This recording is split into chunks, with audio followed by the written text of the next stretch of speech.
안녕하세요. 참된학습법의 남원장입니다. 3월 중순을 넘어서 이제 하순으로 가고 있는데 오늘 날씨가 굉장히 좋네요. 2021 신의 작가 그 작품 모음집이었는데 그 중에 굉장히 좀 인상 깊었던 게 100년의 여잔가? 제목이 그랬었어요. 일단 제목에서 끄는 힘이 있어서 100년의 여자? 어떤 뜻일까? 100살을 닷새 남기고 이제 돌아가신 할머니 얘기였었거든요. 이제 돌아가신 시점을 해서 그 전까지의 삶을 돌아보는데 정말 파란만장한 100년의 역사를 가지고 계시더라고요. 거기서 사용되는 언어들이 좀 친숙한 경상도 사투리다 보니까 조금 더 관심 있게 보게 됐던 것 같아요. 지난 100년 동안 한국 굉장히 많은 변화가 있었잖아요. 그 중에 한 40여 년을 제가 살았고 격동의 세월을 지냈는데 그 삶을 다 살아오신 거죠. 그래서 어쩌면 일부는 저희 할머님들의 세대도 좀 녹아 있는 것 같고, 그리고 아버님의 세대도 있고, 그리고 현대를 살아가면서의 그런 것들이 보이는데, 배운 것도 없고 아는 것도 없고 가진 것도 없는 일반 서민의 삶을 살아온 그 과정들을 잔잔하다라고 하기는 그렇고요. 저희도 제가 지금 40여 년 살았지만 제 삶을 기록으로 남겨도 몇 편의 책은 될 것 같거든요. 근데 그 다사다난했던 100년의 인생을 살면 얼마나 많은 일이 있을까. 어려서 자식을 묻은 것도 있고, 바람난 남편의 뒷바라지를 한 것도 있고, 그리고 바람난 남편이 낳은 자식을 키운 것도 있고, 다 커서 자식들을 먼저 보내는 경험도 하고, 참 많은 일들을 겪으면서 살았구나라고 마지막 장면에 되게 굉장히 찡하더라고요. 아, 삶이 뭘까? 저는 제 인생을 돌이켜보면서 내가 행복하게 살지 못했다라는 거에 굉장히 좀 저 자신한테 좀 미안했고 그런 느낌이 있었거든요. 그러면서 삶의 목표는 행복한 게 아닐까라는 생각을 했었는데, 과연 내가 행복하게만 했다면 내 인생을 이야기를 하거나 나의 이런 경험들을 다른 사람한테 전달하고자 했을까? 아니었을 것 같아요. 내가 행복하면 남들의 아픔이나 남들의 슬픔 보이지 않았을 것 같고, 나는 그 상태로 머물면서 좀 정체되어 있는 삶을 살다가 아, 세상이 이런 건가 보다 하고 세상을 마감하지 않았을까라는 그런 생각이 들면서 우연히 그런 단편 한 편을 받고 그걸 보다 보니까 그치, 삶의 목적, 행복이라는 게 뭘까라는 그런 생각들이 그냥 은연중에 생각이 들었던 것 같아요. 그러다가 이제 유튜브 영상을 보다가 제가 종종 읽는 게 책 읽는 다락방 제이에서 최근에 올라온 영상이 행복의 기원이라는 책이더라고요. 고민했던 내용이 바로 연결되는 그런 내용이어서 관심 있게 들었었는데, 역시나 제가 고민했던 그런 부분, 과연 삶의 목적이 행복일까라는 거에 대한 이야기를 해주시더라고요.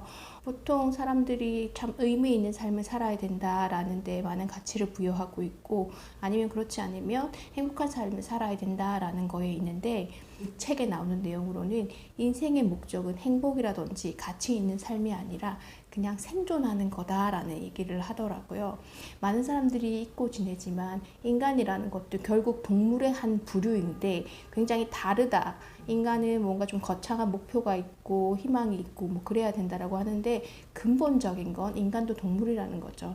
그래서 원초적으로 기본적인 욕구가 충족이 되었을 때, 피카소가 했던 말 중에 그 말이 굉장히 내리에 담았었는데 제가 메모는 해놓지 않아서 정확한 말은 아니지만, 그 사람이 창작에 몰두할 수 있었던 거는 창작에 대한 욕구가 아니라 자기 삶에서 충족되어진 그런 것들로 인해서 창의적인 걸로 발산을 할 수 있었던 거지, 그림을 그리기 위해서 자기가 인생을 산 건 아니다라는 그런 비슷한 말씀을 하셨던 것 같아요.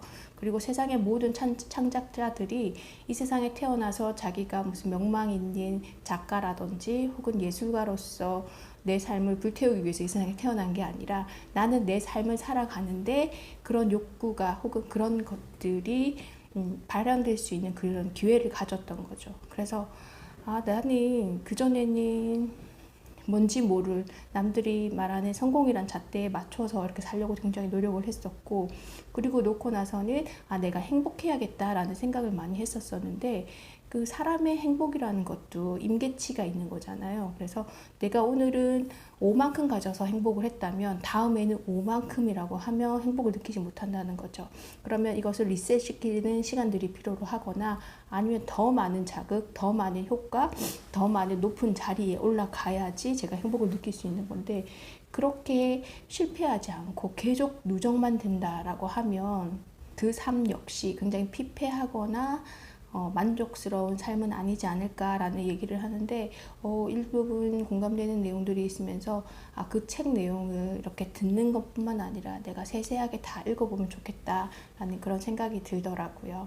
그래서 내 삶의 목적이 어떤 대단한 걸 이루거나 아니면은 뭐 행복하거나 명예를 걷거나, 그러니까 늘 행복하고자 하고 아니면 명예를 가지고자 하는 그런 것들은 부가적인 것이고, 나의 삶의 목적이라고 해야 되나? 인간이 이 세상에 태어난 이유는 그냥 사라져야 된다는 거죠. 생존적인 본능으로 유지를 되는 것이니까 그게 1차적인 거고, 그러다 보니 내가 뭔가를 갈구하게 되고 성취하고자 하는 것들이 생기는 거지, 그걸 위해 내가 태어난 게 아니라 나는 살아가면서 그것들을 충족할 수 있으면 충족을 하는 거고, 아니면 그냥 살아가는 것만으로도 나는 내 몫을 다 하는 거다라고 저는 그렇게 이해를 됐거든요.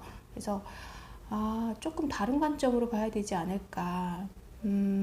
순간순간 아까 말씀드렸다시피 행복이라는 거, 그러니까 파랑새는 가 있다라는 말을 우리가 늘 하기는 하는데 직접 느끼지 못하잖아요.